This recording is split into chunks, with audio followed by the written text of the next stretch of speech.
Hey guys, it's Hunter. Welcome back to another video. American-made PRS guitars. I get it. I get the hype now. It's well-deserved.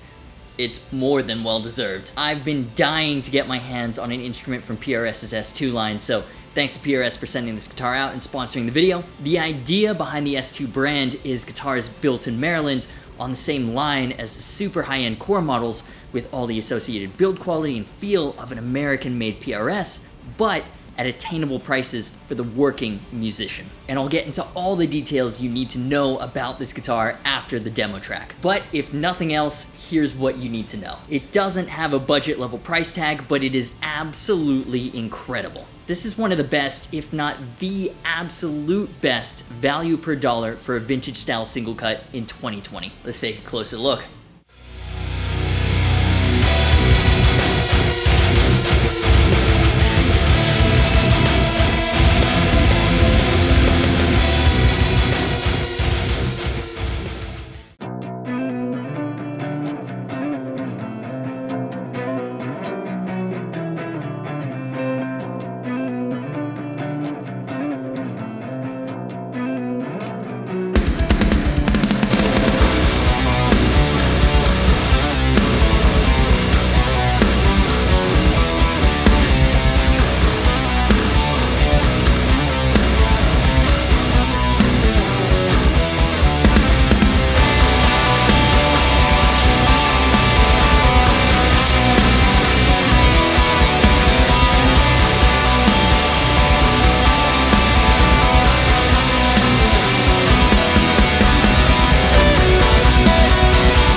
Alright, Future Hunter here from editing. Quickly before we get into the review, my bad in advance. So the S2 McCarty has a really interesting nitro over cellulose finish. Here's the TLDR. The cellulose base coat is supposed to be really thin, clear, and durable to protect the guitar while also preserving resonance and looks. Then the nitro on the outside gives it all a more natural feel compared to like poly on a lot of more affordable import guitars, which ends up feeling quite plasticky. But it also really seems to attract Georgia pollen. And even though I did a quick wipe down before shooting, I had the balcony door open for some natural air. And yeah, weirdly it shows up more in camera than in real life, but yeah, pollen really liked this guitar. Alright, anyways, past Hunter, take it away. Now, since the point of the S2 line is incredible quality at an attainable price, they're not really trying to reinvent the wheel here. We've got a mahogany body with a beveled maple top, satin mahogany neck with a rosewood fingerboard and faux bone binding. Same specs, same quality as the $4,000 core version, but at less than half the price. As far as faux bone binding goes, I'm not really sure what that means. I don't know if it means like the color or the feel, but either way, it looks and feels very much like bone nuts, for example. And the color matches the tuning keys, the pickup covers, even the bird inlays. Aesthetic unity. Yes, speaking of aesthetics, this one has really grown on me. At NAMM, there were a couple of these McCarty 594 single cuts in faded blue smoke burst that were absolutely gorgeous. When I took this whale blue one out of the box, I wasn't sure if I liked it as much, but man, the more I look at it, the more I like it. It's like this deep blue quilt on the front, dark royal purple on the back, gold PRS logo, 35th anniversary truss rod cover, handwritten serial on the back of the headstock. I mean, my God, PRS guitars, one of the things that can't be overstated about PRS guitars, be they Core, S2, or even SE, they are just classy looking things. Obviously, this being an American-made one, this is no exception. It comes in this whale blue, the aforementioned faded blue smokeburst, elephant gray, burnt amber burst, McCarty sunburst, scarlet red, and dark cherry sunburst. So a nice mix of modern and vintage colors. Whatever you're into, PRS got you. I mean, it's really kind of funny. The S2 line is supposed to be the one with more subdued aesthetics, and they still look incredible. And you might have noticed that the picture of the elephant gray one is not of a single cut, but of a McCarty with the custom 22 shape. So Sweetwater didn't actually have the elephant gray SC in stock at the time of filming, but as it turns out, this is actually a great segue. Now's a great time to explain the significance of the McCarty name and line. I had no idea what it actually meant beforehand, so if you're like me, this section will be perfect for you. I'll save you the Googling and give you the TLDR. If you're already familiar with the naming scheme, feel free to just skip this entire section. I haven't edited this yet, so timestamp to skip to, I think, features is the next section, will be somewhere on the screen. First and foremost, McCarty refers to Ted McCarty, who's a key figure in the history of guitar design and responsible for a lot of what the modern electric guitar looks like today. He served as the president of Gibson from 1950 to 1966, the era considered by many to be the golden years. McCarty was involved with the development of the humbucker with shapes like the Explorer, the Flying V, the SG, the Firebird. He and Paul Reed Smith developed a close relationship, and the McCarty is a tribute to the man and his legacy in the guitar world. 594 refers to the scale length,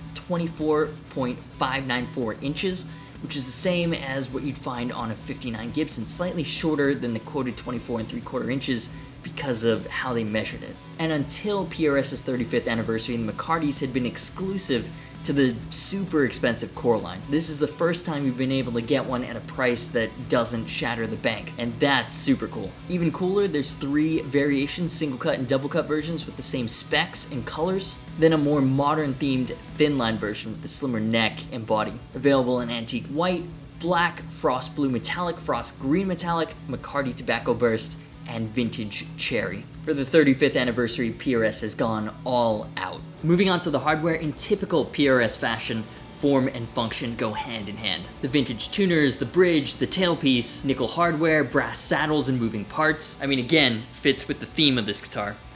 Gorgeous. I love the super modern take on the bridge and tailpiece in particular as well. It's familiar, but not your standard tunematic design that's been copied over and over and over again. The strap buttons, generally that's not something I even mention on most guitars, but I mean, this is a small attention to detail that American PRS guitars are known for. Look at these. They're not your basic, generic whatevers. These ones feel like they'll actually secure straps and need to be the new standard for guitars that don't come with strap locks. Okay, so we've established this is a stupidly nice looking guitar. You saw it from the thumbnail, you've been seeing it from the B-roll, and while that's all nice and good, the emphasis of the S2 line is on build quality and playability. And that is where PRS have absolutely nailed it. Pattern vintage neck profile, it's a nice, substantial round neck, totally vintage feeling, completely different to the modern wide thins on the Tremonti or Holcomb models I've had on the channel previously. And I should clarify, it's not massive, but it is noticeably thick. And the frets are super interesting. I've never seen anything quite like this. I mean, first off, they're flawless. Well rounded on the edges, flush with the rounded binding, level and super low too, in part thanks to how they've been crowned. So they're super smooth, very well polished, but also like flat on the top, in a good way. So the guitar got here with the action super low, but also bends and vibratos. The strings just glide over the frets. It's so effortless and so satisfying. 10-inch fingerboard radius, the PRS standard. The nut is made of a proprietary synthetic material with bronze shavings. Really interesting. I mean, that's classic PRS, attention to detail and having their own way of going about things. Graphtec? Nah. Bone? Nah. Our own developed material with bronze shavings? Yeah. It's also the same nut found on a lot of the Core models, but again, on a model less than half the price. Then obviously a nice tummy cutaway and rounded set neck joint for comfort. The S2 McCarty comes with a pair of 5815S pickups. They're individually splittable.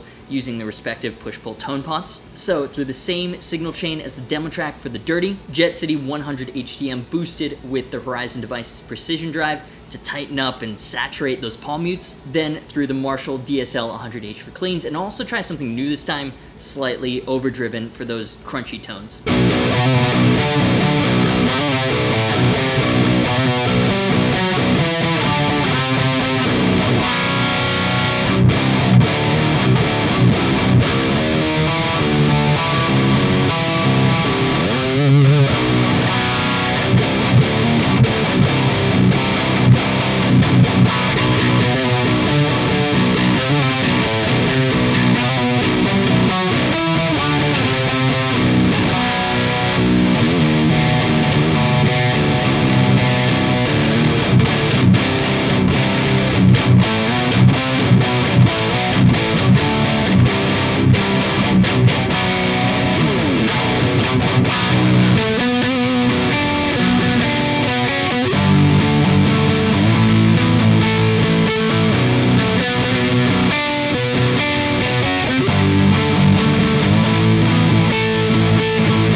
paper, this was kind of an interesting pickup choice. I wasn't aware that the S2 line came with S-branded pickups, which is PRS's import line, made in South Korea. You generally find them on the SE line, that's where I've tried them before. For example, the core McCarty 594 comes with non-S versions of the 5815 LTs, and in fact, the core Singlecut version comes with 5815 LT pluses. I'll admit, I'm not that familiar with PRS's pickup naming scheme. From what I understand though, the 5815 series is like your mid-output PAFE type humbuckers, like a little more modern sounding, maybe? Alright, Future Hunter here again. Past Hunter is an idiot who apparently didn't know how to use Google. So the way that PRS pickup names work is the first number is the year the original pickups came out, and the second number is the year they were redesigned. So these are based on vintage pickups from 1958, and this particular iteration was released in 2015. Alright, back to Past Hunter. Alright, here's what I do know though. These 5815s, they're good. They're like really smooth. They're just really pleasant sounding. And by using the S variants, that's another way PRS has managed to keep the price tag down without compromising on build quality. So yeah, I kind of really love the crap out of this guitar. Singlecut in like blue/purple, it's pretty on brand for the types of guitars I like to feature on this channel, but it's the attention to detail on the little things as well. The larger strap buttons, the feel of the pots, how smooth and clicky the pickup selector is, the way the cavity covers have the bevels facing out so they're easy to remove and don't get stuck. That almost obsession with the minutia of what makes a guitar effortless and a joy to play, that's what sets this S2 apart. Oh yeah, and also the gig bag. Super well padded, and it's even got this Velcro insert that you can move and adjust for headstock protection, keep the guitar more secure than in a standard style gig bag. Attention to detail is just nuts. Something that I like to emphasize on this channel is getting the most amount of guitar for your money. And yeah, a US made PRS, it's not the cheapest guitar I've ever featured, but when you consider this quality, this level of detail on a guitar that retails new for about the same price as a lot of recent high-spec imports, I mean, it is downright incredible what PRS has achieved here. So if you enjoyed this video, do me a favor and hit the like button. These are of course just my opinions, and I'd love to know what you think, so let me know in the comments. Make sure to hit subscribe if you haven't already. It's the big red button down there, and it actually really helps out. You can also click the bell for notifications, that way YouTube might let you know when I upload a new video. Thanks to PRS for sending this guitar out for review, and to Luke for mixing everything. Social media, merch, and Discord server links are in the description. As always, thanks so much for watching, you've been awesome, and I'll see you for the next video.